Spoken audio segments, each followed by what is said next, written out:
كلا لو تعلمون علم اليقين لترون الجحيم ثم لترونها عين اليقين ثم لتسألن يومئذ عن النعيم سبحان ربك رب العزة عما يصفون وسلام على المرسلين والحمد لله رب العالمين اللهم صل على سيدنا محمد وعلى آل سيدنا محمد وبارك وسلم اللهم صل على سيدنا محمد وعلى آل سيدنا محمد وبارك وسلم اللهم صل على سيدنا محمد وعلى آل سيدنا محمد وبارك وسلم قرآن پاک کا کوئی نسخہ ہے؟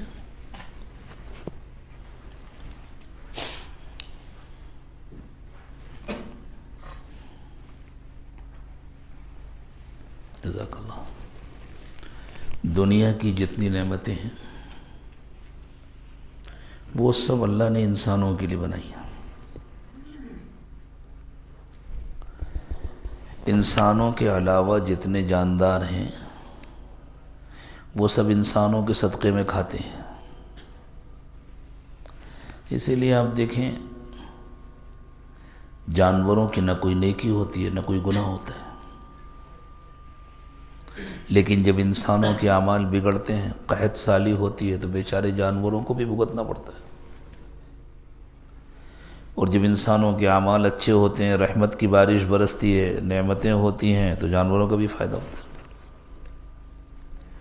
تو ساری نعمتیں اللہ نے انسانوں کے لیے بنائی ہیں۔ کچھ نعمتیں وہ ہیں جن کو حاصل کرنے کے لیے انسان کو کچھ کرنا نہیں پڑتا، اور ان نعمتوں کی اتنی اہمیت ہے، بھئی دروازہ کھلے ہی رکھ دینا کیونکہ بار بار کھولنے بند کرنے سے ڈسٹرب نہ ہو۔ ہاں یہ بھی ٹھیک ہے، جزاک اللہ۔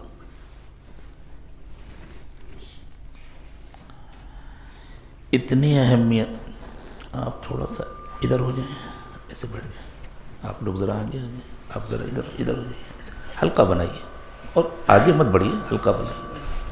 ہاں ایسے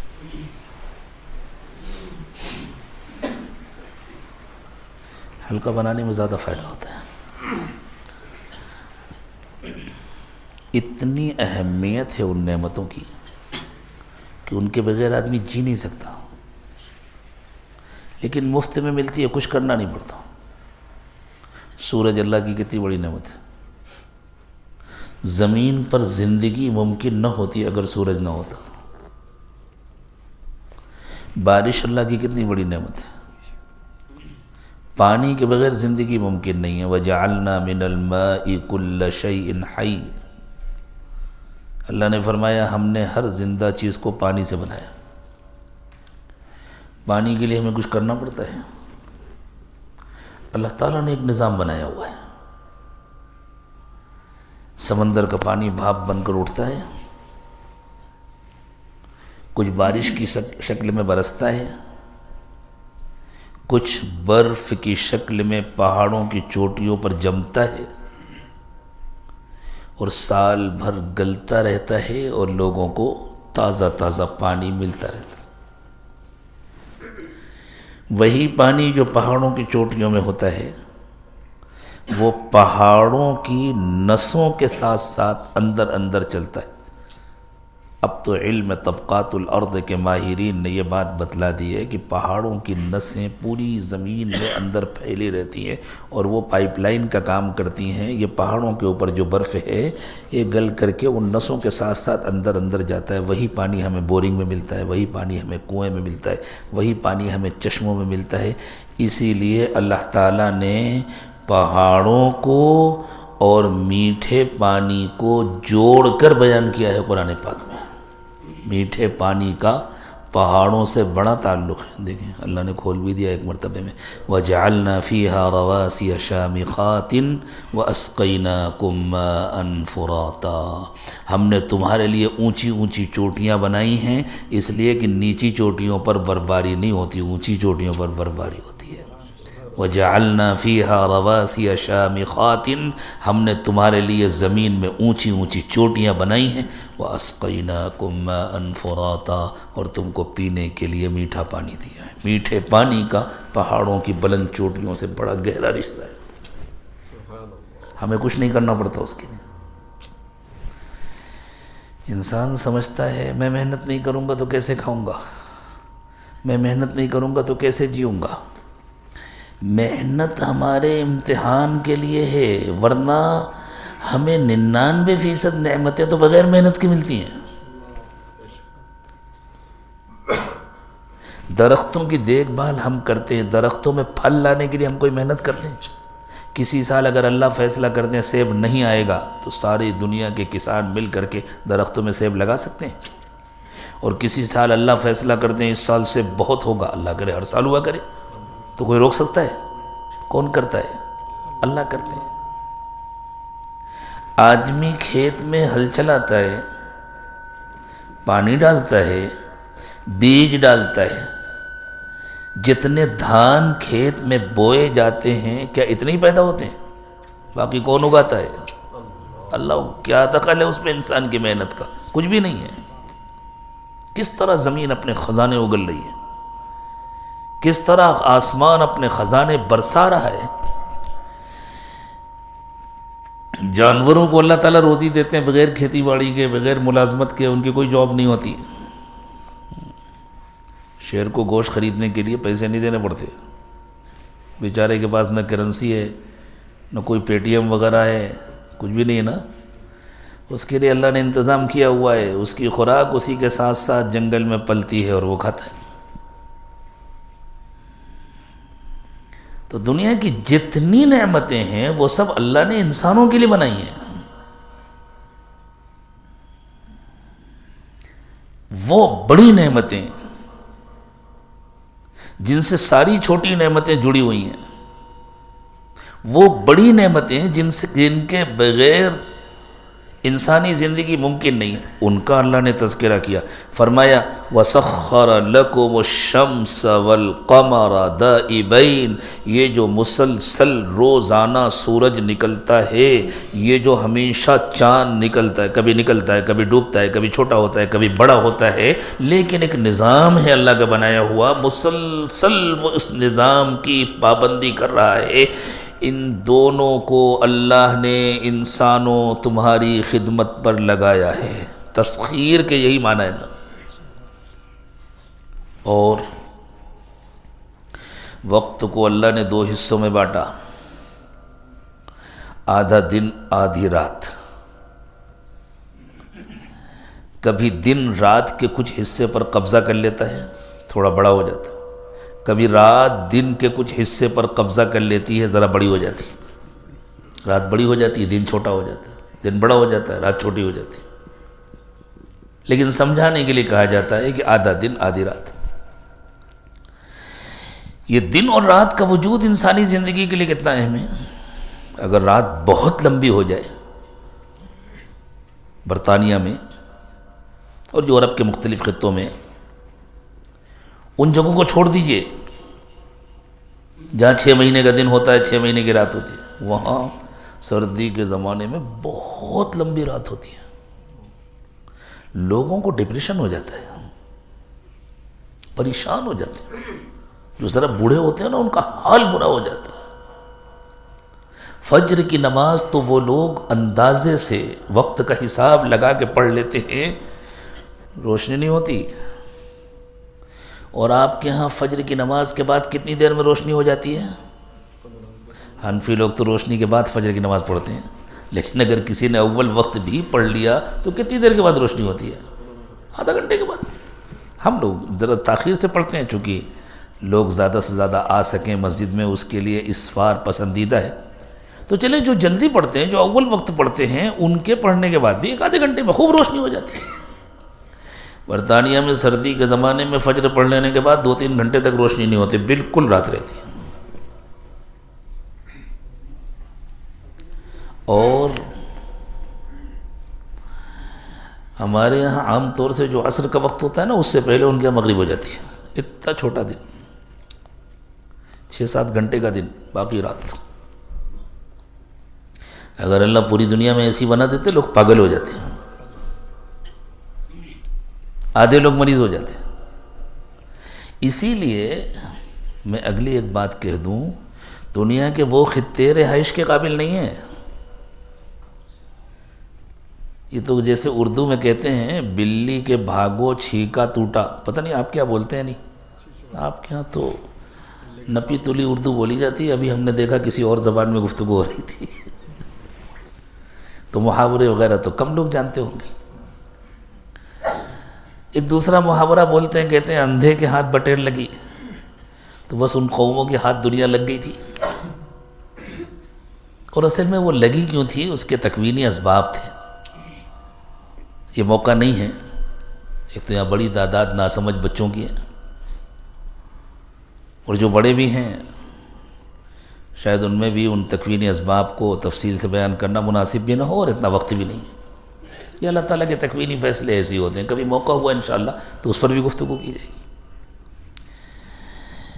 جب وہ کام پورا ہو گیا جس کے لیے اللہ نے ان کو دنیا میں پھیلایا تو پھر واپس بھیج دیا، جیسے مرغی باہر چڑھ چکی ہے پھر سے دربے میں بند کر دیا گیا۔ تو دن اور رات میں اگر توازن نہ ہو تو ذہنی بیماریاں پیدا ہوتی ہیں، نفسیاتی بیماریاں پیدا ہوتی ہیں۔ اللہ تعالیٰ نے دن اور رات میں توازن رکھا۔ وَجَعَلْنَا اللَّيْلَ لِبَاسًا، رات کو اللہ نے لباس بنایا۔ جیسے لباس ہمارے بدن کو ڈھانک لیتا ہے، اسی طرح اللہ تعالیٰ ایک تاریکی کی چادر پھیلا دیتے ہیں، سب کچھ ڈھک جاتا ہے اس کے اندر۔ اور انسانوں کو رات میں نیند آتی ہے، دن بھر کا تکان ختم ہو جاتا ہے، ایک نئی توانائی آ جاتی ہے۔ وَجَعَلْنَا النَّهَارَ مَعَاشًا، اور اللہ تعالیٰ نے دن کو کام کے لیے بنایا۔ تو یہ جو دن اور رات کا نظام ہے یہ اللہ کی بہت بڑی نعمت ہے۔ اللہ نے فرمایا یہ ہم نے تمہارے لیے بنایا ہے۔ وَسَخَّرَ لَكُمُ الشَّمْسَ وَالْقَمَرَ دَائِبَيْنِ وَسَخَّرَ لَكُمُ اللَّيْلَ وَالنَّهَارَ، یہ جو مسلسل رات و دن کا نظام، یہ جو مسلسل چاند و سورج اپنا کام کر رہے ہیں، ان کو ہم نے تمہاری خدمت کے لیے بنایا ہے، اور رات اور دن کا نظام ہم نے تمہاری خدمت کے لیے بنایا ہے۔ چونکہ اللہ تعالیٰ نے ہمیں حالت امتحان میں پیدا کیا ہے، دنیا دارالامتحان ہے، اس لیے ہماری تھوڑی سی ضرورتوں کے بارے میں فرما دیا، اس میں تم کو محنت کرنا پڑے گا، یہ تم کو کمانا پڑے گا۔ پیسے کمانے کے لیے محنت کرنی پڑے گی، کھیتی کے لیے محنت کرنی پڑے گی، باغبانی کے لیے محنت کرنی پڑے گی، اور اس میں بھی ہماری محنت کا حصہ بہت تھوڑا ہوتا ہے، اللہ کا فضل بہت زیادہ ہوتا ہے۔ بلکہ ہم دیکھیں تو سارا اللہ کا فضل ہی فضل ہوتا ہے، اس لیے کہ ہمیں محنت کی طاقت بھی تو اللہ ہی دیتے ہیں، ہمیں محنت کی صلاحیت بھی تو اللہ ہی دیتے ہیں، ہمیں محنت کی سمجھ بھی تو اللہ ہی دیتے ہیں۔ کب محنت کرنا ہے، کس وقت کرنا ہے، کیسے کرنا ہے، کب ہل چلانا ہے، کتنی گہری کھدائی کرنا ہے، کب بیج ڈالنا ہے، کب پانی ڈالنا ہے۔ پانی ڈالنا ہے اور پانی نہ ہو تو کیا کریں گے ہم؟ پانی بھی اللہ ہی بناتے ہیں۔ بیج ڈالنا ہے اور بیج نہ ہو تو ہم کیا کریں گے؟ بیج بھی اللہ بناتے ہیں۔ اور پھر کب ڈالنا ہے اس کا وقت بھی اللہ ہی سکھاتے ہیں، اس کا سلیقہ بھی اللہ ہی سکھاتے ہیں۔ تو گھوم پھر کر کے سب اللہ کا فضل ہی فضل ہے۔ اس سب کا تقاضا یہ ہے کہ ہمارے دل میں اللہ کی یاد بڑھے، ہر وقت بڑھے۔ درخت کی شاخ میں اگر پھل نہیں ہوتے تو کیسی تنی کھڑی رہتی ہے؟ پھل آتے ہیں تب بھی تنی رہتی ہے یا جھک جاتی ہے؟ جب چھوٹے چھوٹے سیب آتے ہیں اس وقت شاخوں کی شان الگ ہوتی ہے، اور جب وہ سیب بڑے ہو جاتے ہیں تو جھک جاتے ہیں۔ درخت ہم سے اچھا ہے، اس میں نعمت بڑھتی ہے تو اس کے اندر عاجزی آتی ہے، ہمارے پاس نعمت بڑھتی ہے تو ہمارے اندر بڑائی آتی ہے۔ تو درخت اچھا ہے، ہم درخت سے بھی گئے گزرے ہو گئے۔ نعمتوں کا تقاضا یہ ہے کہ جتنی نعمتیں بڑھیں اتنا شکر بڑھے، جتنی نعمتیں بڑھیں اتنی اللہ کی یاد بڑھے۔ اور چونکہ ہم دنیا میں آئے ہیں،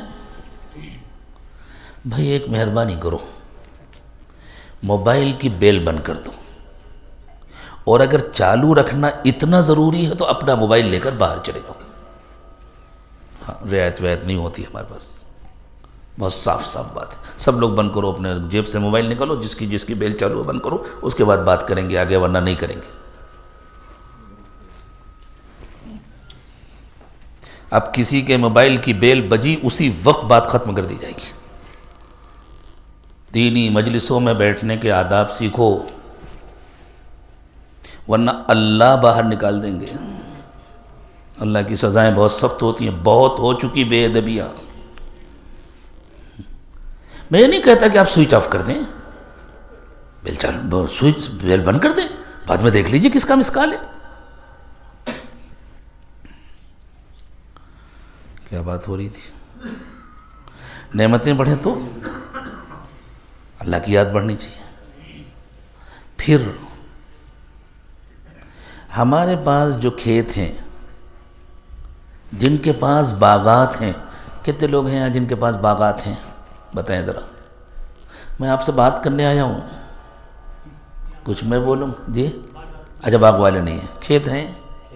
کس کے پاس ہے کھیت؟ جی سب کے پاس ہے۔ آپ کے اپنے ہیں؟ کھیت اپنا ہے؟ کتنے دن سے آپ کا ہے؟ آپ سے پہلے کس کا تھا؟ جی کہاں گئے وہ؟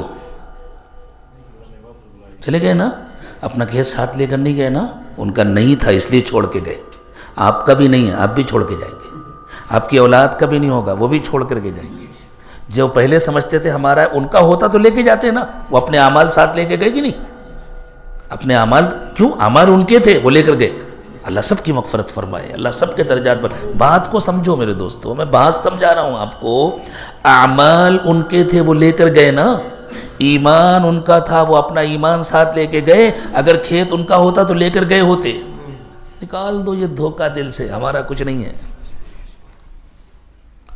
ہم مہمان ہیں۔ جیسے کوئی مہمان کسی مہمان خانے میں رہتا ہے تو مہمان خانے کا مالک نہیں ہو جاتا، کچھ دن رہتا ہے، جب وقت پورا ہو جاتا ہے چلا جاتا ہے۔ ہمیں اللہ نے آخرت بنانے کے لیے پیدا کیا۔ دیکھو دنیا ہماری نہیں ہے اس لیے چھوٹ جاتی ہے، جنت ہماری ہوگی انشاءاللہ، اللہ دے دے، اللہ سب کو جنت ہماری ہوگی، کبھی چھوٹے گی؟ کبھی نہیں چھوٹے گی۔ خالدین فیہا ابدا، ہمیشہ ہمیں جنت بنیں گے، کبھی نہیں چھوٹے گی۔ کیوں؟ اس لیے کہ جنت جنتی کی ہے۔ دنیا کا گھر ہمارا نہیں ہے، دنیا کے کھیت ہمارے نہیں ہیں، دنیا کے باغ ہمارے نہیں ہیں، دنیا کی سواریاں ہماری نہیں ہیں، دنیا کی کوئی نعمت ہماری نہیں ہے۔ دنیا کی ساری نعمتیں صرف ہماری خدمت کے لیے ہیں، اور ہم اس دنیا کے لیے نہیں بنے ہیں، ہم اللہ کے لیے بنے ہیں۔ ہمارا کام یہ ہے کہ ہم اپنی آخرت بنائیں۔ ابھی مغرب کی نماز پڑھی نا، بالکل روز مرہ کی سیدھی سیدھی مثالوں سے میرے دوستو حقیقت کو سمجھو۔ مغرب کی نماز پڑھی نا تو سب کا رخ امام صاحب کی طرف تھا نا، سب لوگ اپنا منہ امام صاحب کی طرف کر کے کھڑے ہوئے، اور امام صاحب کا منہ کدھر تھا؟ اگر امام صاحب گھوم کر کے آپ کی طرف منہ کر لیتے تو نماز ہوتی نہیں ہوتی؟ نہیں ہوتی نا۔ تو اللہ انسانوں سے کہہ رہے ہیں تم اس دنیا میں امام ہو، پوری دنیا کا رخ تمہاری طرف رہے گا، تم اپنا رخ اللہ کی طرف رکھو، تم پلٹ کر کے دنیا کی طرف رخ مت کرو ورنہ سارا نظام بگڑ جائے گا۔ جیسے امام صاحب بولے اتنا بڑا مجمع میری طرف منہ کر کے کھڑا ہوا ہے، بڑی بے ادبی ہوگی اگر میں ان کی طرف منہ نہ کروں۔ پیچھے شیخ الحدیث صاحب ہیں، شیخ التفسیر صاحب ہیں، فلاں عالم صاحب ہیں، فلاں سیٹھ صاحب ہیں، فلاں زمیندار صاحب ہیں، فلاں نواب صاحب ہیں، فلاں منسٹر ہیں، فلاں ممبر ہیں، اتنے بڑے بڑے لوگ کھڑے ہیں، سب میری طرف منہ کیے، میں بھی ان کی طرف منہ کر لیتا ہوں، ساری نماز چوپٹ ہو جائے گی۔ 3 رکعت میں 1 رکعت پڑھنے کے بعد 2 رکعت پڑھنے کے بعد اگر امام صاحب اپنا رخ بدل دیں ختم ہو جائے گی نا. ساری جماعت کا رخ امام کی طرف، امام کا رخ اللہ کی طرف. اللہ کہتے ہیں دنیا کی ساری نعمتوں کا رخ تمہاری طرف، تمہارا رخ اللہ کی طرف. یہ ہے سیدھی ترتیب. اب شیطان کیا کرتا ہے؟ شیطان کہتا ہے اتنی کھیتی میں کیا ہوگا، تھوڑی اور ہو. اب کیسے ہو تھوڑی اور؟ زیادہ محنت کرو. ٹھیک ہے، کوئی حرج نہیں، محنت کرو. نہیں ہو رہی محنت سے دبا لو کسی کی، قرض لے لو بینک سے، فلاں کام کر لو، فلاں کام کر لو. یعنی رخ بدلاتا ہے. اللہ سے ہٹو، دنیا کی طرف ہو جاؤ. بندے کا رخ اگر اللہ کی طرف رہے تو ساری نعمتیں اللہ کا فضل ہے. کوئی کیا مالدار ہوگا اس زمانے میں جیسے مالدار تھے حضرت سلیمان علیہ السلام. کوئی کیا حکومت کرے گا جیسی حکومت کرتے تھے سیدنا سلیمان علیہ السلام. اللہ وَسَخَّرْنَا لَهُ الرِّيحَ تَجْرِي بِأَمْرِهِ رُخَاءً حَيْثُ أَصَابَ. اللہ نے فرمایا ان کی حکومت تو ہوا پر بھی تھی. جہاں جانا ہوتا تھا ہوا ان کے حکم کی پابند تھی. بس ان کو، ان کے ساتھیوں کو، ان کے پورے تخت کو اس طرح ہوا اڑا کر لے جاتی تھی جیسے ہمارا ہوائی جہاز اڑتا ہے. آج سمجھنا کون سا مشکل ہے. ہمارا ہوائی جہاز اڑتا ہے نا، ہمارا ہیلی کاپٹر اڑتا ہے، ایسے ان کا تخت اڑتا تھا. ان کی حکومت جانور پر تھی، تمام جانوروں پر. ما لیا لا ارى الهدهد ام كان من الغائبین. کیا بات ہے، حدود نہیں نظر آ رہا، کہیں غائب ہو گیا ہے؟ آنے دو نالائق کو، وقت پر موجود نہیں ہے. لَأُعَذِّبَنَّهُ عَذَابًا شَدِيدًا أَوْ لَأَذْبَحَنَّهُ أَوْ لَيَأْتِيَنِّي بِسُلْطَانٍ مُبِينٍ. اگر اس نے کوئی معقول وجہ نہیں بتلائی اپنے غائب ہونے کی تو کاٹ کر پھینک دوں گا. پوری آیت کا مفہوم ہے. کیوں؟ ہدہد صاحب حضرت سلیمان علیہ السلام کے لشکر میں واٹر انجینئر ہوتے تھے. ہدہد کو اللہ نے ایسی نظر دی ہے کہ زمین کے اندر کہاں پانی ہے وہ دیکھ لیتا. آج بھی یہ نظر اللہ نے ہدہد کو دی. حضرت سلیمان علیہ السلام کا جب لشکر چلتا تھا تو اب اتنا پانی کہاں سے لے کر کے چلیں گے؟ وضو کرنا ہے، غسل کرنا ہے، نماز پڑھنی. جہاں قیام ہوتا تھا نا پھٹافٹ سارا انتظام ہوتا تھا. ہدہد بتلاتا تھا یہاں پانی ہے، جنات کھود کر کے کنواں تیار کرتے تھے، فوراً پانی. جناتوں کی جماعت ساتھ میں ہوتی تھی. یہ اللہ کا بیان ہے، میں کہانیاں نہیں سنا رہا ہوں. جناتوں کی جماعت ساتھ میں ہوتی تھی، بڑے بڑے کام کرتے تھے. اور حضرت سلیمان علیہ السلام کی حکومت جانوروں پر بھی تھی، جناتوں پر بھی تھی، انسانوں پر بھی تھی، ہواؤں پر بھی تھی. تمام جانوروں پر، صرف ہدہد پر نہیں، تمام جانوروں پر. حضرت سلیمان علیہ السلام جانوروں کی زبان سمجھتے تھے. ایک جگہ سے گزر رہے تھے جہاں چیونٹیوں کی بڑی آبادی تھی. اس زمانے میں تحقیق سے معلوم ہوا چیونٹیوں کی بڑی بڑی آبادیاں ہوتی ہیں، بڑی بڑی کالونیاں ہوتی ہیں ان کی. اور وہ زمین کی سطح سے 8-10 میٹر گہرائی میں ہوتی ہیں. قرآن نے اس کو بیان کیا. حتی اذا اتوا علی واد النمل، چیونٹیوں کی وادی سے گزر رہے تھے. قالت نملۃ یا ایھا النمل ادخلوا مساکنکم. تو جو ایک چیونٹی جو ان کی سردار تھی اس نے کہا چیونٹیوں اپنے اپنے بلوں میں گھس جاؤ. لا يحطمنکم سلیمان وجنودہ وهم لا يشعرون. حضرت سلیمان کا لشکر آ رہا ہے، وہ تم پر ظلم تو نہیں کریں گے، وہ سب ایمان والے ہیں، لیکن انہیں پتہ ہی نہیں چلے گا، تم ان کے پیروں کے نیچے رون دی جاؤ گی.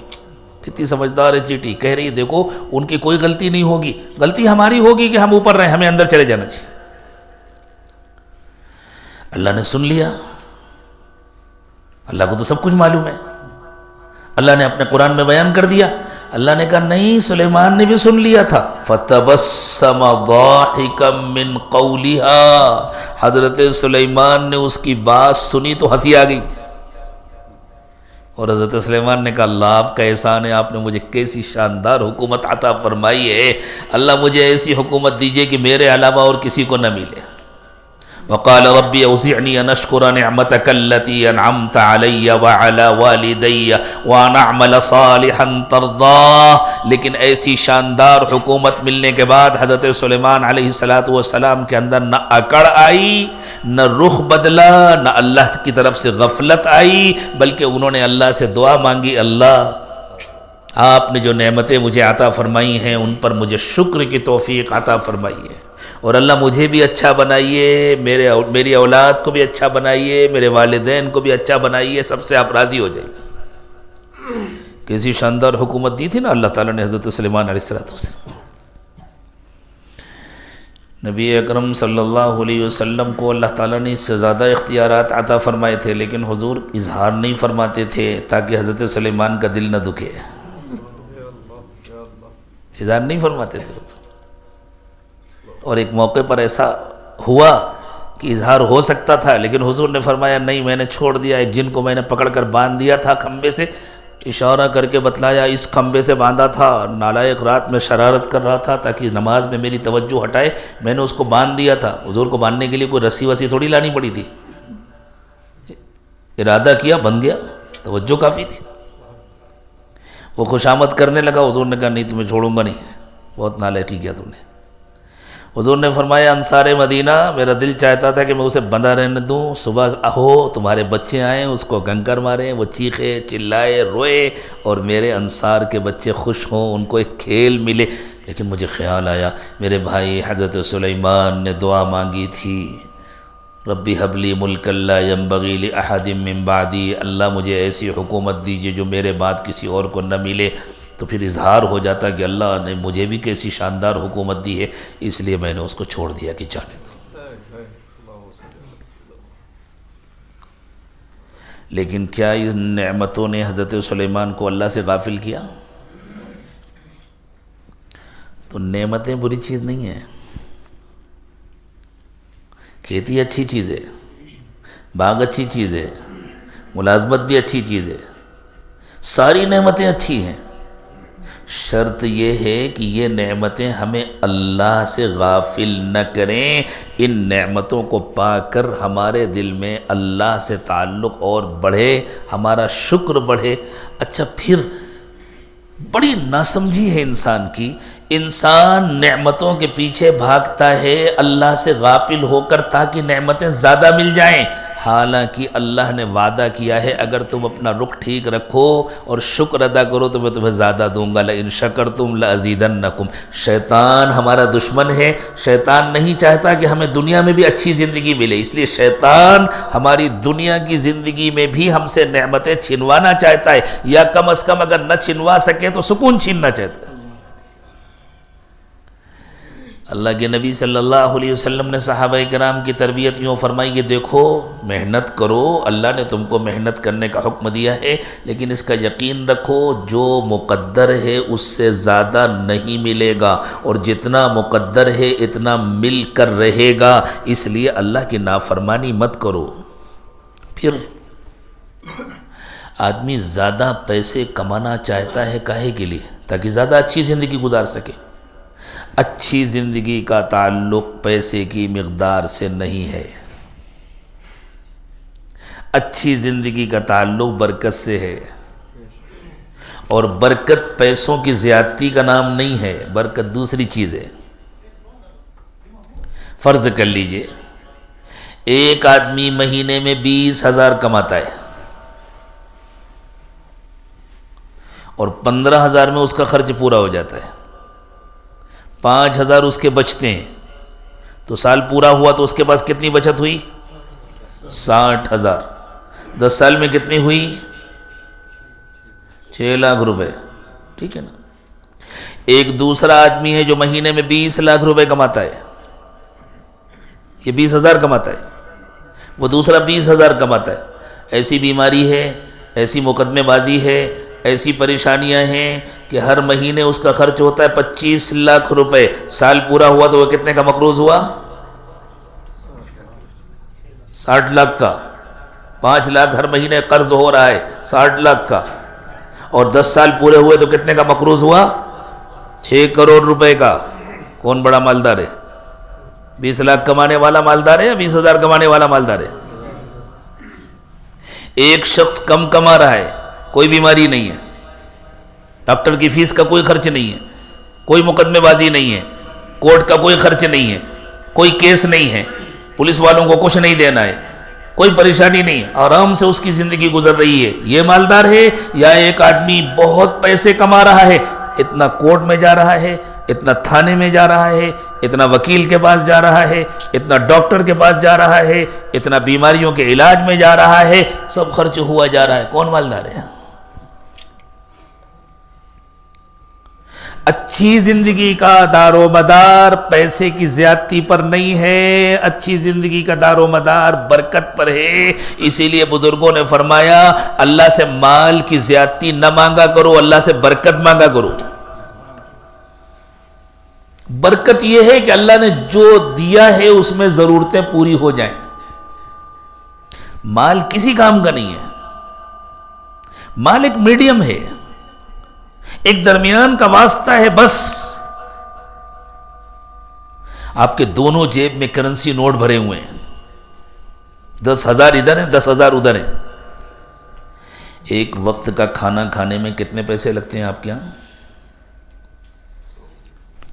چلے 100 روپے، ہم نے مان لیا 100 روپے، اور اس کے جیب میں 20,000 روپے ہیں، تو اس کو بھوکا رہنا چاہیے؟ نہیں۔ اب وہ کھانا تلاش کرنے نکلا، کوئی ہوٹل نہیں ہے، اس نے سوچا میں آٹا خرید کر کے روٹی بنوا لوں گا، آٹے کی کوئی دکان نہیں ہے، چاول خرید لوں گا، چاول بھی نہیں ہے، پیسوں کو کھا سکتا ہے؟ بھوک سے مرے گا نا، پیسہ کھانے کے کام کا نہیں ہے، 20,000 جیب میں لے کر کے ٹہلے گا اور قبرستان پہنچ جائے گا۔ ایک بوتل پانی کتنے کی آتی ہے؟ 20 روپے کی، 20,000 روپے لے کر کے پھر رہا ہے، کہیں پانی نہیں ہے، پی سکتا ہے اس کو؟ سردی میں ایک کمبل کتنے کا آتا ہے؟ چلے 1,000 روپے کا۔ جیکٹ کتنے کی آتی ہے؟ 20,000 ہے نا اس کے پاس، تو کمبل جیکٹ آ جانا چاہیے نا، تو اس کو سردی میں ٹھٹر کر تو نہیں مرنا چاہیے۔ بازار میں نہ کمبل ہے نہ جیکٹ ہے، ان پیسوں کو اوڑھ سکتا ہے؟ ایک آدمی بیمار ہو گیا، ڈاکٹر کی فیس کتنی ہوتی ہے آپ کے یہاں؟ چلے 200-300 روپے بس نا۔ دوا کا بل کتنا ہوتا ہے؟ 200-400 روپے، مجموعی طور پر ہم مان لیتے ہیں 1,000 روپے، تو اس کے بعد تو 20,000 ہے، لیکن کوئی ڈاکٹر نہیں ہے، کوئی میڈیکل اسٹور نہیں ہے، تو ان پیسوں سے اپنا علاج کر سکتا ہے؟ پیسہ زندگی میں کسی کام کا نہیں ہے۔ اگر زندگی کا دار و مدار پیسے پر ہوتا تو جنگل کے سارے جانور بھوکے مر جاتے، ان کے پاس پیسہ نہیں ہوتا، سارے پرندے بھوک سے مر جاتے۔ میں خیالی باتیں نہیں کرتا، کوئی بات بھی کسی کو غلط نظر آئے مجھے ٹوکو، جیسے آپ کے موبائل پر میں نے آپ کو ٹوکا تھا، مجھے ٹوکو، اب بھی اجازت ہے، ابھی درمیان میں ٹوکو کہ یہ بات غلط ہے، لیکن اگر صحیح ہے تو پھر میں بھی مانوں آپ بھی مانیں، مان کر اٹھیں، مانے بغیر کوئی نہیں اٹھے گا۔ اب تک جتنی باتیں کہی گئی اس میں کسی کو کوئی اشکال ہے؟ کوئی پیسہ کھاتا ہے آپ کے یہاں؟ کوئی پیسہ پیتا ہے آپ کے یہاں؟ کوئی پیسے کو اوڑھتا ہے آپ کے یہاں؟ کوئی پیسے کو بچھاتا ہے آپ کے یہاں؟ آپ کے یہاں ایک گھر کتنے میں بنتا ہے؟ 10 لاکھ۔ ایک آدمی کے پاس 10 کروڑ روپے ہیں، اینٹ نہیں ہے، سیمنٹ نہیں ہے، لوہا نہیں ہے، لکڑی نہیں ہے، گھر بنے گا؟ اور اگر پیسے کے بغیر گھر نہ بنتا تو بیچارے پرندوں کے گھونسلے بن پاتے؟ جنگل میں رہنے والے جانوروں کا گھر بن پاتا؟ چونکہ اللہ تعالیٰ نے دنیا کو دارالامتحان بنایا ہے، چونکہ اللہ تعالیٰ ہمارا امتحان لینا چاہتے ہیں، اس لیے اللہ تعالیٰ نے ہماری ضرورتوں کو پورا کرنے کے لیے پیسے کو ذریعہ بنایا ہے، پیسے کو ایک کیریئر بنایا ہے جس کے ذریعے انسانوں تک سامان پہنچتا ہے، ایک میڈیم بنایا ہے جس کے ذریعے ضرورتیں پوری ہوتی ہیں۔ پیسہ ہماری ضرورت نہیں ہے، اللہ نے جو نعمتیں ہمارے لیے پیدا کی ہیں وہ ہماری ضرورت ہے۔ اگر پیسہ نہیں ہے، ساری نعمتیں مل رہی ہیں، بڑی خوشحال زندگی ہے، اور اگر نعمتیں نہیں ہے، پیسہ ہے کسی کام کا نہیں ہے۔ آدمی پیسے کے پیچھے بھاگتا ہے اور سمجھتا ہے زیادہ پیسہ آئے گا تو اچھی زندگی گزاروں گا، زیادہ نعمتیں ہوں گی تو اچھی زندگی گزاروں گا. کئی دن اچھی زندگی گزارے گا اور پھر نعمتوں کے سلسلے میں اللہ تعالیٰ نے فیصلہ کر دیا ہے یبسط الرزق لمن یشاء ویقدر، جس کے لیے اللہ چاہتے ہیں روزی تنگ کرتے ہیں، جس کو چاہتے ہیں کشادہ روزی دیتے. یہ اللہ کا فیصلہ ہے، اس کی مصلحتیں اللہ کو معلوم ہے، ہمیں نہیں معلوم. اللہ تعالیٰ نے، اللہ کے نبی صلی اللہ علیہ وسلم نے صحابہ کرام کی یہ تربیت فرمائی. ایک مرتبہ سیدنا ابو ہریرہ رضی اللہ تعالی عنہ کا ہاتھ پکڑ کر حضور اکرم صلی اللہ علیہ وسلم نے چند باتیں سکھائیں. ان میں سے ایک بات تھی وَرْضَ بِمَا قَسَمَ اللَّهُ لَكَ تَكُنْ أَغْنَى النَّاسِ. ابو ہریرہ، اللہ نے تمہارے لیے جتنی تقسیم کی ہے، اللہ نے تمہارے لیے جو روزی مقدر کی ہے، اس سے خوش رہو، تم دنیا کے سب سے بڑے مالدار آدمی ہوگے. جو اللہ کی دی ہوئی نعمتوں سے خوش ہے وہ سب سے بڑا مالدار ہے. تو میرے دوستو، مسئلہ یہ نہیں ہے کہ ہمارے پاس نعمتیں کیوں ہیں، نعمتیں تو بنائی ہیں اللہ نے ہمارے لیے. آدمی کنجوسی کرتا ہے نا، پیسے بچا کر کے رکھتا ہے. کیوں کرتا ہے؟ بڑھاپے میں پیسہ کام آئے گا. اللہ کو کبھی بڑھاپا آئے گا؟ ابھی کھانا کھا لیا، دوسرے وقت کے لیے بچا کے رکھتا ہے نا، پھر بھوک لگے گی. اللہ کو بھوک لگتی ہے؟ وَهُوَ يُطْعِمُ وَلَا يُطْعَمُ، وہ کھلاتا ہے، وہ کھاتا نہیں ہے. آدمی بچا بچا کر کے رکھتا ہے بیوی کے لیے، بچے کے لیے. مَتَّخَذَ صَاحِبَةً وَلَا وَلَدًا، نہ اس کی کوئی بیوی ہے نہ اس کا کوئی بیٹا ہے. اور وہ ایک اشارے میں ایک ارادہ فرمائے، کائنات میں جتنے خزانے ہیں اس سے لاکھوں گنا زیادہ خزانے پیدا ہو جائیں گے. انما امرہ اذا اراد شیئا ان یقول له کن فیکون. اللہ کا معاملہ تو ایسا، ادھر ارادہ کیا ادھر سب کچھ ہوا. جتنے خزانے اللہ نے بنائے ہیں وہ اللہ کے اپنے کسی کام کے نہیں ہیں. غلے، پھل، فروٹ، سامان اللہ کے کسی کام کے نہیں ہیں. ہمارے لیے بنائے اللہ نے، آپ کے لیے بنائے اللہ نے. جتنے لباس اللہ نے بنائے ہیں وہ اللہ کے کسی کام کے نہیں ہیں، ہمارے آپ کے لیے بنائے. انسان سمجھتا ہے میں لباس بناتا ہوں. انسان کیا لباس بنائے گا؟ جیسے جیسے لباس اللہ تعالیٰ نے جانوروں کو پہنا رکھے ہیں، جیسا جیسا لباس اللہ تعالیٰ نے پرندوں کو پہنا رکھا ہے. ہاں گرمی محسوس ہو رہی ہے، تھوڑا سا چلا دیں. اور دنیا میں جو انسان لباس بناتا ہے وہ کتنا کام کرتا ہے. مشین پر دھاگوں سے جوڑ کر کے لباس بنا لیا. لباس کا دھاگا کاہے سے بنتا ہے؟ یا تو اون سے بنتا ہے، اون اللہ نے بنایا، انسان بناتا ہے. یا کاٹن سے بنتا ہے، کاٹن اللہ نے بنایا، انسان بناتا ہے. روئی اللہ پیدا کرتے ہیں. جانوروں کے جسم پر بال اللہ اگاتے ہیں. سب کچھ تو اللہ نے بنایا نا. یہ جو اللہ تعالیٰ نے ہمیں طرح طرح کے لباس دیے، اور آج تک انسان ترقی کر کے بھی ایسے لباس نہیں بنا پایا جیسے لباس اللہ تعالیٰ نے دوسری مخلوق کو عطا فرمایا. جانوروں کے لباس، اللہ اکبر. اور جیسی ضرورت ہے ویسا لباس. آپ اگر اپنی وادی سے باہر نکلیں، ادھر چلے جائیں راجستھان کی طرف، دوسری طرف پنجاب کی طرف چلے جائیں، آگے یو پی بہار میں چلے جائیں، تو بکریاں وہاں بھی ہوتی ہیں. صرف آپ ہی کیا نہیں ہوتی، لیکن وہاں آپ کو بکریوں کے اتنے بڑے بڑے بال نہیں ملیں گے جتنے بڑے بڑے بال کی بکریاں آپ کے ہاں نظر آتی ہیں. کیوں؟ اس لیے کہ وہاں برف باری نہیں ہوتی، اتنی ٹھنڈک نہیں ہوتی. آپ کے ہاں ٹھنڈک ہوتی ہے. اللہ نے ان کی کسی محنت کے بغیر ان کو کتنا شاندار لباس دیا ہوا ہے. انہوں نے کمبل اوڑھا ہوا ہے، جیکٹ پہنا ہوا ہے. پرندوں کو اللہ نے کتنا خوبصورت لباس دیا، ایسے ایسے ڈیزائن. اللہ اکبر. تتلی دیکھی ہے کبھی؟ کیا کہتے ہیں تتلی کو آپ کی زبان میں؟ تتلی ہی بولتے ہیں نا؟ اچھا جی، کشمیری بولتے ہیں پن پوکر. اچھا بھائی، کشمیری جو بولتے ہیں وہ ان سے سن لو. ہم تو شاید اس کی نقل بھی نہیں کر پائیں گے. تتلی کے اوپر جو نقش و نگار ہوتا ہے، کیا کوئی اپنے کپڑوں پر نقش و نگار کرے گا؟ کیا کوئی پرنٹر پرنٹ کرے گا جیسا نقش و نگار تتلی کے اوپر ہوتا ہے؟ میں تتلی ہی کی مثال اس لیے دے رہا ہوں کہ نہایت خوبصورت نقش و نگار پرندوں پر بھی ہوتا ہے، لیکن پرندوں کا وہ نقش و نگار کچے رنگ کا نہیں ہوتا، ان کے اوپر ہاتھ پھیرو تو کلر نہیں ختم ہوتا۔ تتلی کا سارا رنگ کچا ہوتا ہے، اس کے اوپر انگلی پھیرو تو رنگ ختم ہو جاتا ہے، بالکل کچا رنگ ہوتا ہے۔ اور پھر اگر آپ نے، کیا یہ نہیں چلے گا؟ اچھا ٹھیک ہے، کوئی حرج نہیں، ٹھیک ہے، جیسا نظم ہو ویسا کر لیجیے۔ نہیں میں نے تو اس لیے پوچھا تھا، مجھے معلوم نہیں تھا کہ کرنٹ نہیں ہے، میں سوچا اتنی زحمت کی کیا ضرورت ہے۔ تیتلی کے اوپر جتنے کلر ہوتے ہیں نا سب کچے ہوتے ہیں۔ وہ سارا ڈیزائن کس طرح بنا ہوتا ہے پتہ ہے؟ ہواؤں کے ساتھ، ماہرین کہتے ہیں، سائنسداں کہتے ہیں، ہواؤں کے ساتھ کلر کے الگ الگ اجزاء اڑ اڑ کر آتے ہیں اور اس پر جمتے ہیں، الگ الگ کلر، الگ الگ ڈیزائن، الگ الگ پھول، کہیں دل کا جیسا ڈیزائن بنا ہوا ہے، ایسا بھی ہوتا ہے تتلیوں کے اوپر۔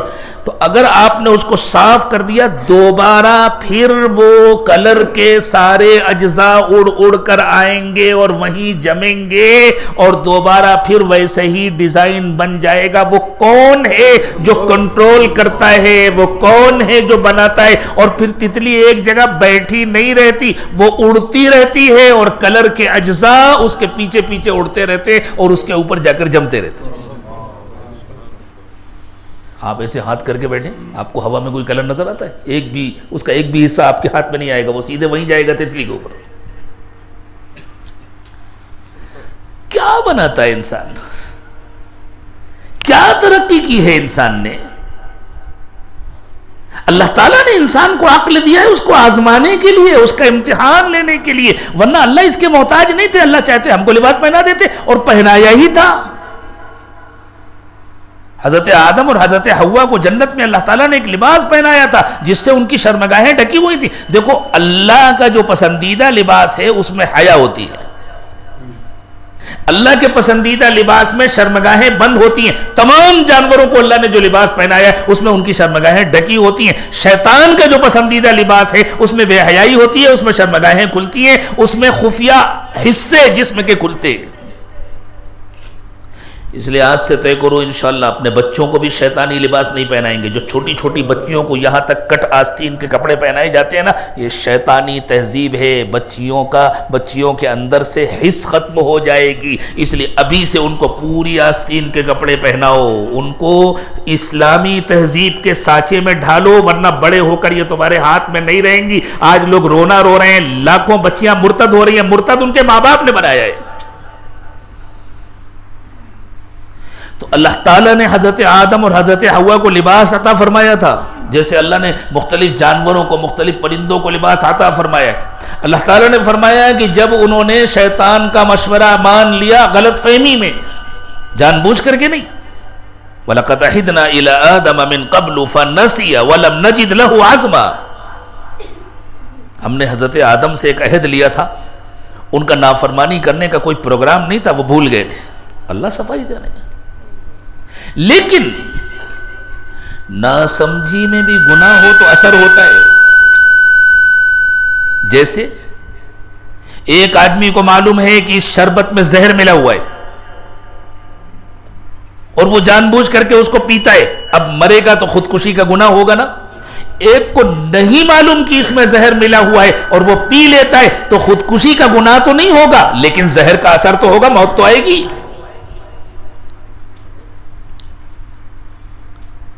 اگلی بات سمجھو، علماء سمجھیں، جو حدیث میں آیا نا کہ نامحرم پر جو پہلی نظر پڑتی ہے وہ معاف ہے، فوراً روک لو۔ معاف ہونے کا یہ مطلب نہیں ہے کہ اس کا دل پر اثر نہیں ہوتا، پہلی نظر پڑنے پر بھی دل میں گندگی آتی ہے، اس لیے یہ بھول جاؤ کہ ہم تو پہلی نظر کے بعد ہٹا لیتے ہیں، دل سخت ہوتا ہے، دل میں گندگی آتی ہے، گناہ نہیں ہوتا۔ گناہ نہ ہونا الگ بات ہے، کسی چیز کا اثر ہونا اور نہ ہونا الگ بات ہے۔ یہ تو بالکل فطری بات ہے نا، کسی آدمی کو نہیں معلوم کہ اس گلاس میں زہر ہے اور اس نے 2-3 گھونٹ پی لیے، اس کے بعد پتہ چلا، اب نہیں پینا چاہیے اسے، لیکن جتنا پی لیا اس کا اثر تو ہوگا. اللہ کے نبی صلی اللہ علیہ وسلم کی ایک یہودی عورت نے دعوت کی تھی اور اس نے زہر ملا دیا تھا. حضور اکرم صلی اللہ علیہ وسلم نے کھایا, آپ کو تکلیف محسوس ہوئی, آپ نے ہاتھ روک لیا. حضرت جبریل امین نے آ کر کے بتلا دیا کہ اس کے اندر زہر ملا ہوا ہے. حضرت ابوبکر صدیق نے بھی کھایا. مرض الوفات میں اسی زہر کا اثر لوٹا اور اللہ تعالیٰ آپ کو شہادت کی موت دینا چاہتے تھے, اس لیے اس زہر کے نتیجے میں اللہ نے آپ کو شہادت بھی عطا فرما دی. سب کچھ تو آپ کو ملا تھا, شہادت بھی اللہ نے عطا فرما دی. اور اللہ آپ کو شہادت اس طرح نہیں دینا چاہتے تھے جس طرح عام شہداء کو شہادت ملتی ہے میدان جنگ میں, ورنہ شیطان کے حوصلے بہت بلند ہو جاتے کہ ہم نے تو حضرت محمد صلی اللہ علیہ وسلم کو مار دیا. تو وہاں نہیں دینا چاہتے تھے, لیکن دینا چاہتے تھے. اسی زہر کے اثر سے حضرت ابوبکر صدیق کو شہادت ملی. تو جیسے زہر اپنا اثر کرتا ہے ایسی نظر بھی اپنا اثر کرتی ہے. اللہ ہماری حفاظت فرمائے. اس لیے ہمارے سلسلے کے ایک بہت بڑے بزرگ تھے حضرت مولانا عبد المالک صدیقی رحمۃ اللہ علیہ, جو ہمارے حضرت پیر صاحب کے خسر بھی تھے. ان کے انتقال کے بعد ان کی صاحبزادی سے حضرت کا نکاح ہوا تھا, لیکن حضرت نے ان کی خدمت بہت کی تھی. ہمارے حضرت پیر صاحب بیمار ہیں بہت دنوں سے, اللہ تعالیٰ ان کو شفا عطا فرمائے, ان کے فیض کو عام و تام فرمائے, پوری دنیا میں ان کے فیض کو باقی رکھے, اور ہم سب کو پورے اخلاص اور عقیدت کے ساتھ ان سے مستفید ہونے کی توفیق عطا فرمائے. یہ جو کچھ بھی آپ کے سامنے عرض کیا جا رہا ہے, اگر اس میں کوئی فائدہ ہو رہا ہے تو یہ بھی انہی کا فیض ہے. حضرت مولانا عبد المالک صدیقی رحمۃ اللہ علیہ جب گھر سے نکلتے تھے, کہیں جاتے تھے تو چھتری لے کے نکلتے تھے ہمیشہ. بارش ہو یا نہ ہو,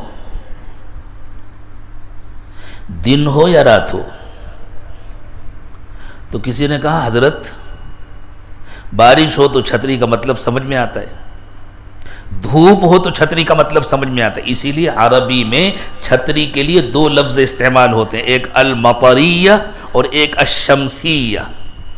اس کے دونوں استعمال کے اعتبار سے یہ اس کے دو نام ہیں. المطریہ بھی چھتری کو کہتے ہیں, دھوپ بارش سے بچنے کے لیے استعمال ہوتی ہے, اور الشمسیہ بھی چھتری کو کہتے ہیں, دھوپ سے بچنے کے لیے استعمال ہوتی ہے. وہاں تیز دھوپ ہوتی تھی عرب. تو حضرت دن کا وقت ہو, دھوپ ہو تو چھتری کا استعمال سمجھ میں آتا ہے, بارش ہو رہی ہو تو چھتری کا استعمال سمجھ میں آتا. آپ تو رات میں اندھیرے میں چھتری لگا کر کے چلتے ہیں. ارشاد فرمایا میں یہ چھتری نہ بارش کے لیے لے کر چلتا ہوں نہ دھوپ کے لیے لے کر چلتا ہوں. ہاں بارش ہوتی ہے تو اس سے بھی حفاظت ہو جاتی ہے, دھوپ ہوتی ہے تو اس سے بھی حفاظت ہوتی ہے. یہ چھتری میں اپنی آنکھوں کی حفاظت کے لیے لے کر کے چلتا ہوں. میں چھتری لگا کر چلتا ہوں. اگر مجھے محسوس ہوتا ہے ادھر سے عورتیں آ رہی, میں ایسے چھتری جھکا لیتا ہوں, میرے اور عورتوں کے درمیان چھتری کا پردہ ہو جاتا ہے, میں راستہ دیکھتے ہوئے نکل جاتا ہوں. اگر محسوس ہوتا ہے دائیں طرف سے عورتیں آ رہی, میں ایسے چھتری جھکا لیتا ہوں. میں اپنی نگاہوں کی حفاظت کے لیے چھتری لے کر چلتا ہوں. اللہ والوں نے اس طرح اپنی نگاہوں کی حفاظت کی ہے. ہم کب کریں گے؟ اور نہیں کریں گے تو کچھ حاصل نہیں ہوگا, نہیں کریں گے تو دل گندا رہے گا. بات بہت دور چلی گئی. بات یہ عرض کی جا رہی تھی کہ لباس پہنایا تھا اللہ تعالیٰ نے حضرت آدم اور حضرت حوا کو. جب شیطان کا کہنا مانا اور وہ پھل کھا لیا جس سے اللہ تعالیٰ نے منع کیا تھا, تو اللہ نے فرمایا اس کا سب سے پہلا اثر یہ ہوا کہ لباس اتر گیا.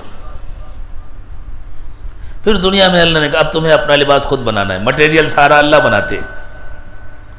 لباس بنانے کے لیے جو مشینیں بنتی ہیں ان مشینوں کا مٹیریل بھی اللہ بناتے ہیں, اور جو عقل اور سمجھ استعمال ہوتی ہے وہ عقل بھی اللہ دیتے ہیں, جو طاقت استعمال ہوتی ہے وہ طاقت بھی اللہ دیتے ہیں. انسان کا امتحان ہے, اس کے بعد بناؤ جیسا بنانا ہے.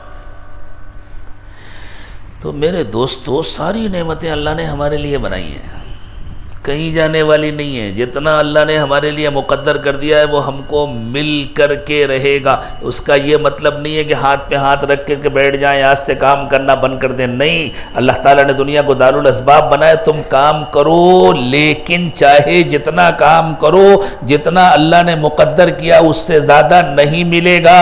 اور جتنا کام کرنا ہے اتنا کرو. کوئی تمہارا بڑا سے بڑا دشمن بھی تمہارے حصے کی روزی چھین نہیں سکتا. مطمئن رہو. الا وان نفسا لن تموت حتى تستكمل رزقها، اللہ کے نبی صلی اللہ علیہ وسلم نے فرمایا جب تک کوئی اپنے حصے کا ایک ایک دانہ کھا نہیں لیتا موت نہیں آ سکتی، اسے مر نہیں سکتا جب تک کھا نہیں لے گا۔ پھر روزی کی خاطر اللہ کی نافرمانی کیوں؟ تو میرے دوستو درست ترتیب یہ ہے کہ نعمتیں ہمارے پیچھے پیچھے چلیں، ہم اللہ کے پیچھے پیچھے چلیں، دنیا کا رخ ہماری طرف ہو، ہمارا رخ اللہ کی طرف۔ اور ایک اور مثال سے بات سمجھو، دھوپ تو نکلتی ہے نا آپ کے یہاں بھی، چاہے جتنی بارش ہو چاہے جتنی برفباری ہو، دھوپ تو نکلتی ہے نا۔ جب دھوپ نکلتی ہے آپ دھوپ میں چلتے ہیں تو سایہ بھی ہوتا ہے نا۔ تو سایہ اگر دھوپ سامنے سے ہے تو سایہ کدھر ہوتا ہے؟ پیچھے ہوتا ہے نا۔ آپ 1 کلومیٹر چلیں تو سایہ 1 کلومیٹر آپ کے پیچھے پیچھے چلے گا، 5 کلومیٹر چلیں تو سایہ 5 کلومیٹر آپ کے پیچھے پیچھے چلے گا۔ آپ سوچیں اتنی دیر سے سایہ میرے پیچھے پیچھے چل رہا ہے، اب میں اس کو پکڑ لوں، آپ سایہ کی طرف چلنا شروع کر دیں تو سایہ آپ کے پیچھے چلے گا کہ آگے آگے بھاگے گا؟ یہی حال دنیا کا ہے میرے دوستو۔ اپنا رخ اللہ کی طرف رکھو، دنیا کی ساری نعمتیں تمہارے پیچھے پیچھے آئیں گی، ذلیل ہو کر کے آئیں گی۔ رسول اکرم صلی اللہ علیہ وسلم نے جو فرمایا کہ دنیا کی نعمتیں تمہارے پاس ذلیل ہو کر کے آئیں گی، یعنی تمہیں ان کی خاطر ذلیل نہیں ہونا پڑے گا، وہ تمہاری خاطر آئیں گی ذلیل ہو کر۔ اور اگر تم نے دنیا کی طرف اپنا رخ کر لیا تو تم ذلیل ہوتے پھرو گے، اس سے زیادہ نہیں ملے گا جتنا اللہ نے تمہارے لیے مقدر کیا ہے، لیکن تم اللہ سے غافل ہو جاؤ گے اور اپنا سب کچھ برباد کر لو گے۔ آپ سوچیں گے یہ بات کیا ہو رہی ہے؟ بات اصل میں ہو رہی ہے اس پر کہ آج ہم نے مغرب کی نماز جہاں پڑھی وہاں امام صاحب نے پڑھا تھا الہاکم التکاثر۔ تو اللہ تعالیٰ یہ فرما رہے ہیں کہ انسانوں یہ تمہاری بہت بڑی غلطی ہے کہ تم دنیا کا سامان زیادہ حاصل کرنے کے لیے، تم تھوڑی سی زیادہ دولت حاصل کرنے کے لیے، تم زیادہ ترقی کے چکر میں اللہ کو بھول جاتے ہو۔ یہ چیزیں تمہیں اللہ سے غافل کر دیتی ہیں۔ پھر ذہن میں رکھو نعمتیں بری نہیں ہیں، نعمتیں اللہ سے غافل کر دیں یہ بری بات ہے۔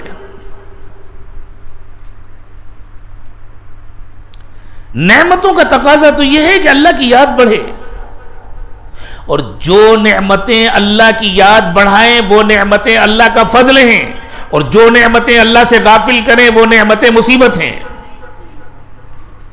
اللہ ہمیں اپنا فضل خوب عطا فرمائے، مصیبت سے اللہ ہم سب کی حفاظت فرمائے۔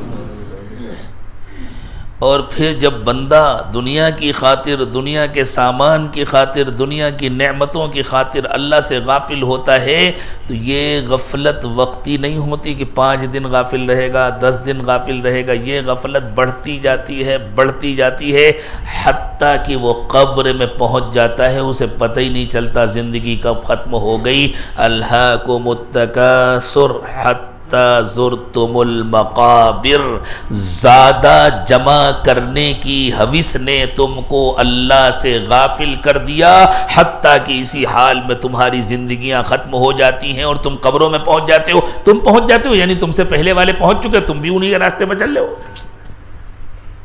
جانا تو سب کو ہے، قبر میں تو سب کو جانا ہے نا۔ اللہ اپنی یاد کے ساتھ ہمیں لے جائے، اللہ اپنے شاکرین میں شامل کر کے، اپنے شکر گزار بندوں میں شامل کر کے ہمیں لے جائے۔ غفلت سے اللہ ہماری حفاظت فرمائے۔ کلا، ایسا نہیں ہونا چاہیے۔ کون کہہ رہا ہے یہ؟ اللہ کہہ رہے ہیں۔ کس سے کہہ رہے ہیں؟ بندوں سے کہہ رہے ہیں۔ ہم بھی تو اللہ کے بندے ہیں نا۔ اگر ہم سے یہ غلطی ہوئی ہے آج تک تو اب ہونی چاہیے۔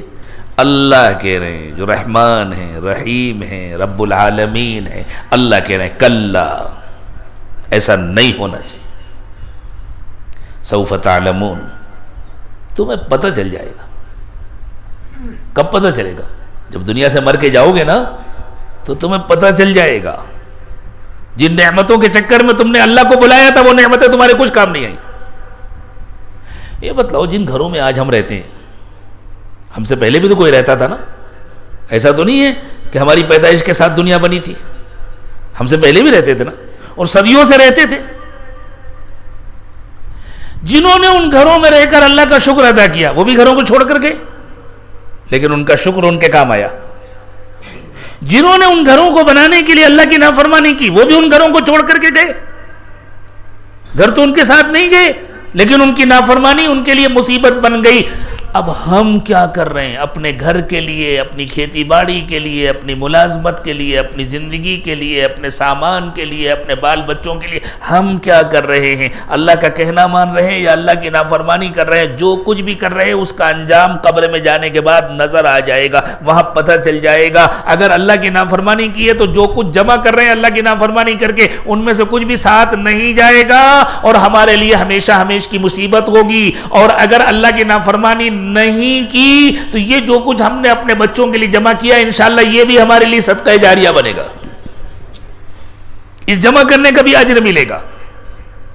لیکن یہ کہاں معلوم ہوگا؟ یا نہیں معلوم ہوگا، وہاں جا کے معلوم ہوگا۔ اس لیے اللہ کہہ رہے ہیں ایسا نہ کرو، جلدی ہی پتہ چل جائے گا۔ پھر کہہ رہے ہیں ایسا نہ کرو، ثم کلا، پھر کہہ رہے ہیں اللہ ایسا نہ کرو، ایسا نہیں ہونا چاہیے، سوف تعلمون، تمہیں جلدی ہی پتہ چل جائے گا۔ ادھر جان نکلے گی ادھر سب پتہ چل جائے گا۔ پھر اللہ ہم ایمان والوں سے کہہ رہے ہیں معلوم تو ہو گیا تمہیں، لیکن ایسے معلوم ہونے سے کیا فائدہ جس کے بعد زندگی نہ بدلے؟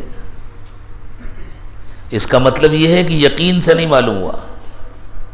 اگر یقین سے معلوم ہوتا تو زندگیاں بدل جاتی۔ اللہ کرے آج ہماری زندگیاں بدل جائیں۔ کلا لو تعلمون علم الیقین، سنو، خوب سنو، ایسا مت کرو۔ بہت اچھا ہوتا کہ تمہیں یقینی علم حاصل ہو جاتا، تمہیں پتہ چل جاتا کہ نعمتوں کی خاطر اللہ کی نافرمانی کریں گے تو یہ نعمتیں مصیبت بن جائیں گی، نعمتیں تو ہمارے ساتھ نہیں جائیں گی، نعمتوں سے تو مزے اٹھائیں گے دوسرے۔ جس نے اللہ کی نافرمانی کر کے گھر بنایا اس گھر میں رہے گا کون؟ دوسرے رہیں گے نا، یہ تو چلا جائے گا چھوڑ کر کے، اور سزا کس کو ملے گی؟ یہ کون سی عقل مندی ہے بھائی؟ دوسروں کی خاطر ہم سزا بھگتے ہیں، یہ کون سی عقل مندی؟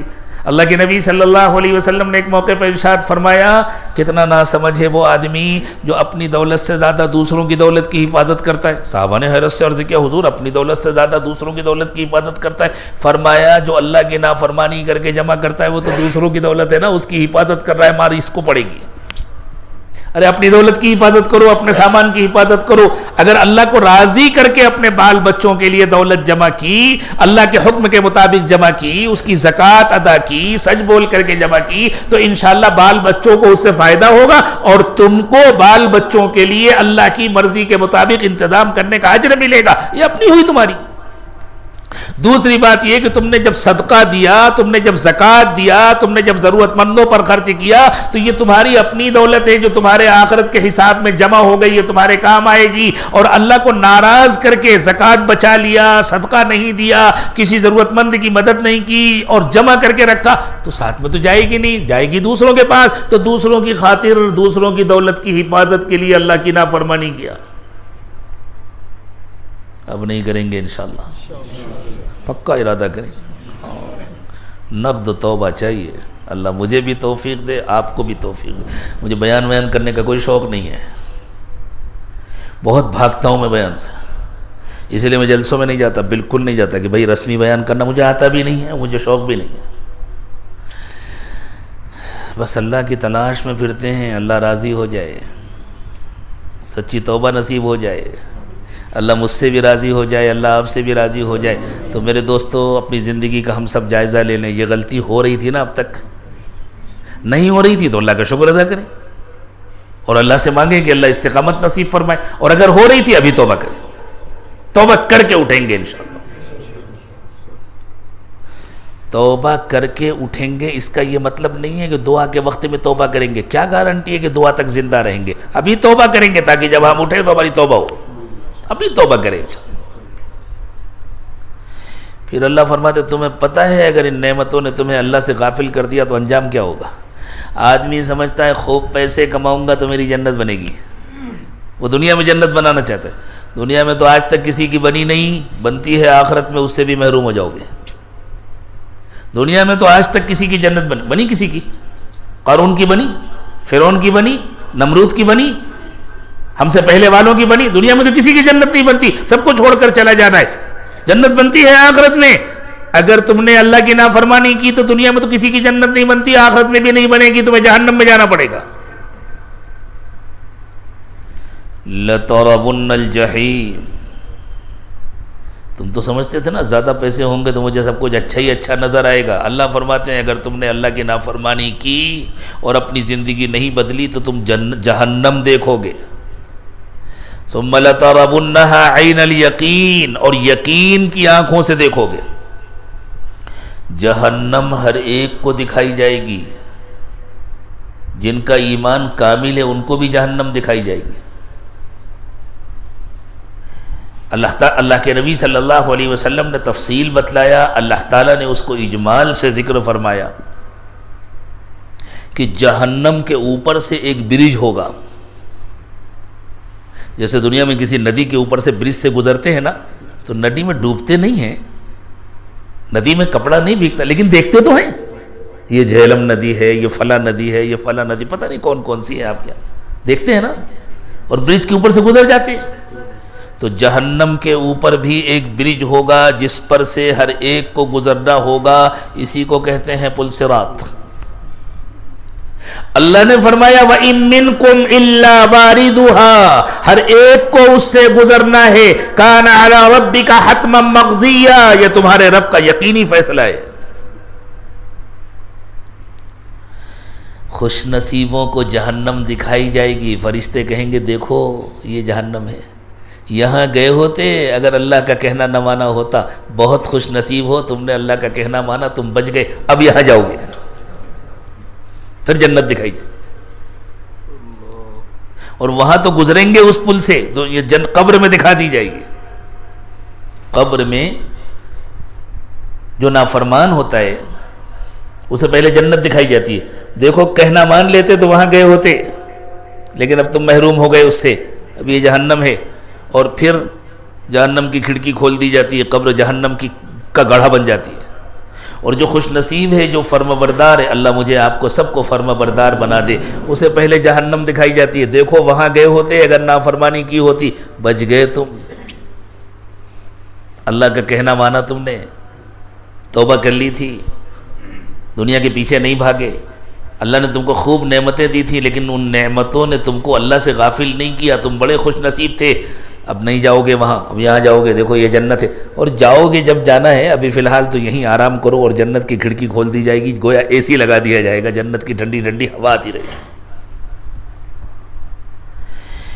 تو سب کو دیکھنا پڑے گا، دیکھ کر کے سب کی حالت خراب ہو جائے گی۔ ایمان والا تو اللہ کا شکر ادا کرے گا، روے روے سے، اللہ آپ کا کتنا بڑا احسان ہے، آپ نے مجھے بچا لیا، کچھ نہ ملتا، جنت نہ ملتی، کوئی نعمت نہ ملتی، صرف اس سے بچ جاتے، یہ بھی آپ کا بہت بڑا احسان تھا، اور آپ نے کرم فرمایا، آپ نے اتنی شاندار جنت عطا فرما دی، اور جہنمی سے کہا جائے گا اب تمہیں اس میں ہمیشہ ہمیشہ رہنا ہے، کبھی نہیں نکلو گے۔ جو کافر ہے، جو نافرمان ہے، اس سے کہا جائے گا لَتَرَوُنَّ الْجَحِيمَ، تم جہنم کو دیکھو گے، ثُمَّ لَتَرَوُنَّهَا عَيْنَ الْيَقِينِ، اور یہاں تمہیں یقین سے یقینی طور پر نظر آئے یا نہ آئے، وہاں یقینی طور پر دیکھو گے۔ بہت خوش نصیب ہیں جن کو یہاں یقین ہو جائے اور وہ اللہ کی نافرمانی چھوڑ دے۔ ثُمَّ لَتُسْأَلُنَّ يَوْمَئِذٍ عَنِ النَّعِيمِ، اور پھر تم سے ہر نعمت کا سوال ہوگا۔ یہ جو آپ کے یہاں دعوتوں میں کھانا ضائع کیا جاتا ہے نا، اتنا نکالتے ہیں اور پھر تھوڑا کھاتے ہیں، باقی اٹھا کر پھینک دیا جاتا ہے، ایک ایک چاول کا حساب ہوگا، ایک ایک بوٹی کا حساب ہوگا۔ چھوڑ دو رسم و رواج، آج سے طے کرو انشاءاللہ، ناقدری بند، ایک ایک دانہ صاف کر کے کھائیں گے۔ ثم لتسألن یومئذ عن النعیم، ایک ایک نعمت کا تم سے حساب لیا جائے گا۔ جن گھروں میں تم رہتے ہو ان گھروں کا حساب ہوگا، جن کپڑوں کو تم پہنتے ہو ان کپڑوں کا حساب ہوگا، جن سواریوں میں تم چلتے ہو ان سواریوں کا حساب ہوگا، جو کھانا تم کھاتے ہو اس کھانے کا حساب ہوگا، جو تم نے پیسہ کمایا کمانے کا حساب ہوگا، جو خرچ کیا خرچ کرنے کا حساب ہوگا۔ جس کو حساب کا یقین ہوگا وہ نعمتوں کی خاطر اللہ کو بلائے گا، وہ تو ہر وقت اللہ کو یاد کرے گا، ہر نعمت پر اللہ کا شکر ادا کرے گا، اور ہمیشہ اسے فکر رہے گی مجھے اس کا حساب دینا ہے۔ ایک ایک گھونٹ پانی کا حساب ہوگا. یہ جو چائے پی کر کپ میں تھوڑی سی چھوڑ دی جاتی ہے، یہ ظاہر کرنے کے لیے کہ نہیں ہمیں زیادہ ضرورت نہیں ہے، اور وہ بعد میں دھونے میں صاف پانی کے ساتھ بہہ جاتی ہے، اس گھونٹ کا بھی حساب ہوگا. ہو سکتا ہے یہ ایک گھونٹ چائے اور یہ ایک گھونٹ شربت جو چھوڑ دیا گیا ہے یہ جہنم میں لے جائے. اور ہو سکتا ہے بڑے بڑے تہجد گزار کو جو چھوڑ دیا جاتا ہے، کھانا پھینک دیا جاتا ہے، یہ کھانا جہنم میں لے جائے. نہیں بچا سکیں گی تہجد کی نمازیں، نہیں بچا سکیں گی ہماری عبادتیں اگر اللہ کی نعمتوں کی ناقدری کی. ہم کتنی ناقدری کر رہے ہیں، اور پھر ہم یہ سمجھتے ہیں کہ ہم پر مصیبتیں آ رہی ہیں، بہت کم آ رہی ہیں. نہ معلوم کتنے اللہ والوں کی دعائیں ہیں، اور کتنی اللہ کی رحمتیں ہیں، اور کتنے اللہ کے رسول صلی اللہ علیہ وسلم کی دعائیں ہیں جن کی وجہ سے کم مصیبتیں آ رہی ہیں. ورنہ ہم بیٹھ کر کے شمار تو کریں ہم اللہ کی کتنی نافرمانی کر رہے ہیں. ثم لتسألن یومئذ عن النعیم، اس دن تم سے ایک ایک نعمت کا حساب ہوگا. اللہ ہمیں نعمتوں سے محروم نہ فرمائے، ناشکری سے بچا لے، ناقدری سے بچا لے، غفلت سے بچا لے. میرے دوستو، اللہ تعالیٰ نے دل اس لیے نہیں بنایا کہ اس کو دنیا کی محبت سے آباد کیا جائے. دنیا تو اللہ بغیر مانگے عطا فرماتے ہیں، تھوڑی سی محنت جو کراتے ہیں وہ صرف ایک بہانہ ہے. اللہ نے دل اس لیے بنایا ہے اسے اللہ کی یاد سے آباد کیا جائے، اللہ کی محبت سے آباد کیا جائے. اللہ ہم سب کے دلوں کو اپنی محبت سے بھر دے. آ جاؤ میرے دوستو، سچے پکے ارادے کے ساتھ، سچی پکی نیت کے ساتھ توبہ کریں. اپنی زندگی کو مکمل بدلنے کا ارادہ کریں، 100% بدلنے کا ارادہ کریں. ہاں کسی کو نہ مرنا ہو تو اس کی مرضی ہے، توبہ کرے چاہے نہ کرے. لیکن جب مرنا ہے یا مر کر اللہ کے پاس نہ جانا ہو، اپنی مرضی سے کہیں اور جانا ہو تو جو دل چاہے کرے. جب معلوم ہے مرنا بھی ہے، اللہ کے پاس جانا بھی ہے، تو پھر اللہ کے ساتھ معاملہ ٹھیک کر لینا ہی عقل مندی ہے. ذالک الیوم الحق، اللہ کے سامنے پیشی کا دن آ کر رہے گا. فمن شاء اتخذ الی ربہ مآبا، اس لیے جس کا دل چاہے ابھی اللہ کے پاس واپسی کی تیاری کر لے. تو بھائی مرنا تو سب کو ہے نا، اللہ کے پاس تو سب کو جانا ہے. تو اللہ اپنی نعمتوں سے ہمیں محروم نہ فرمائے، لیکن ناقدری سے اللہ ہماری حفاظت فرمائے. اب توبہ کریں انشاءاللہ، اللہ سے کبھی غافل نہ رہیں گے. اور ہم اللہ کے بندے ہیں، ہمیں اللہ کے حکم کے خلاف کوئی سکھایا نہیں مانیں گے. چاہے ماں باپ کہیں، چاہے رشتہ دار کہیں، چاہے خاندان والے کہیں، کوئی بھی کہے. لڑیں گے نہیں، جھگڑا نہیں کریں گے، لیکن کہنا اللہ کا مانیں گے. اور ہم کس کے امتی ہیں؟ کسی حکومت کے نہیں، کسی لیڈر کے نہیں، کسی چھوٹے بڑے کے نہیں. کس کے امتی ہیں؟ حضرت محمد صلی اللہ علیہ وسلم کے. تو ہمارا آئیڈیل کون ہے؟ حضرت محمد صلی اللہ علیہ وسلم ہے. ہم حضور اکرم صلی اللہ علیہ وسلم کے طریقے پر جئیں گے اور مریں گے، کسی اور کا طریقہ نہیں اپنائیں گے. حضور کی سنتیں ہمارا فیشن، حضور کی شخصیت ہمارے لیے آئیڈیل، حضور کی زندگی ہمارے لیے نمونہ. اللہ اس کی توفیق مجھے بھی دے، آپ کو بھی دے. اسی نیت کے ساتھ توبہ کے ان کلمات کو پڑھیں. جو لوگ مکمل تربیت چاہتے ہیں، سلسلے میں داخل ہونا چاہتے ہیں، وہ سلسلے میں داخل ہونے کی نیت کریں. بسم اللہ الرحمن الرحیم. لا الہ الا اللہ محمد الرسول اللہ صلی اللہ علیہ وسلم. آمنت باللہ وملائکتہ وکتبہ ورسلہ والیوم الآخر والقدر خیرہ وشرہ من اللہ تعالی والبعث بعد الموت. آمنت باللہ کما ہوا باسمائہ وصفاتہ وقبلت جمیع احکامہ. اشہد ان لا الہ الا اللہ واشہد ان محمدا عبدہ ورسولہ.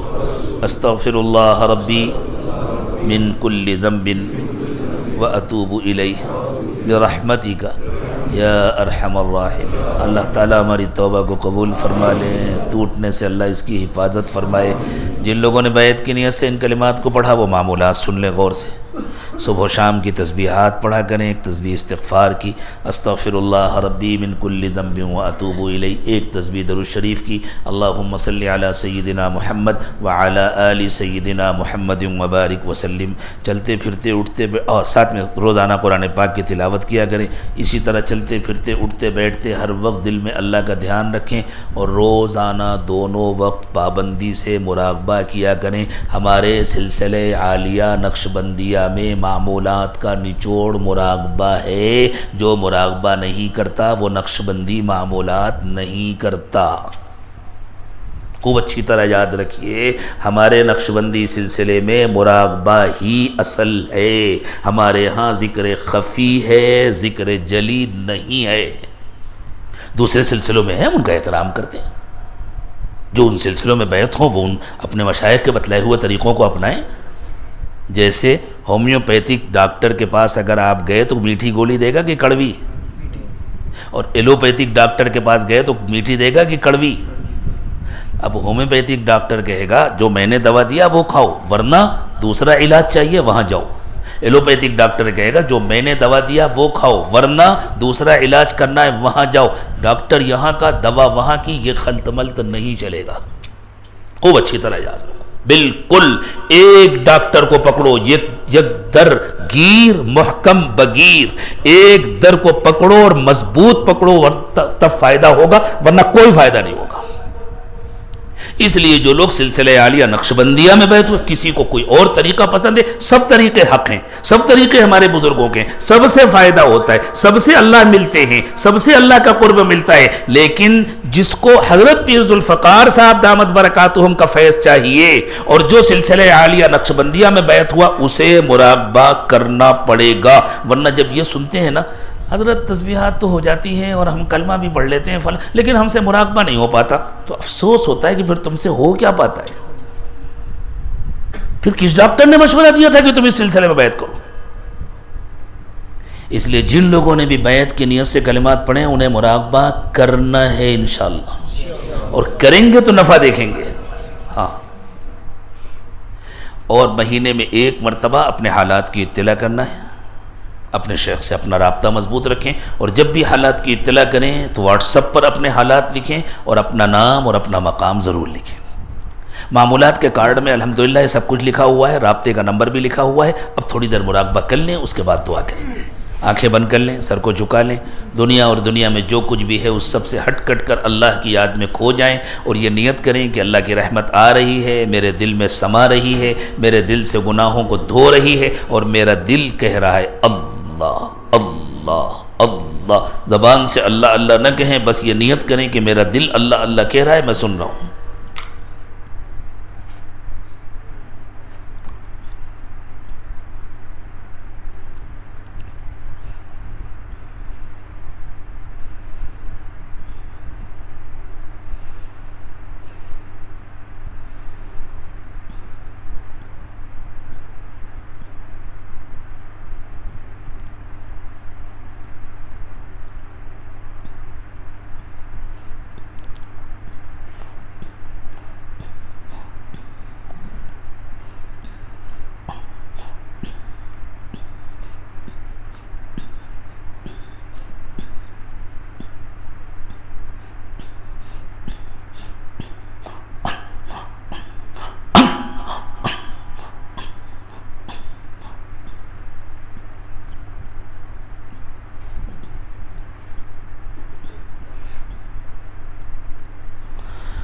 لا الہ الا اللہ محمد الرسول اللہ صلی اللہ علیہ وسلم۔ دعا فرما لیں، سبحان ربی العلی العلی الوہاب، اللہم صلی علی سیدنا محمد وعلی آل سیدنا محمد وبارک وسلم۔ ربنا ظلمنا انفسنا وان لم تغفر لنا وترحمنا لنکونن من الخاسرین۔ پروردگار عالم، آپ نے اپنی نعمتوں سے سر سے پیر تک ہمیں ڈھانپا ہوا ہے اللہ، بے حساب نعمتیں آپ نے عطا فرمائی ہیں،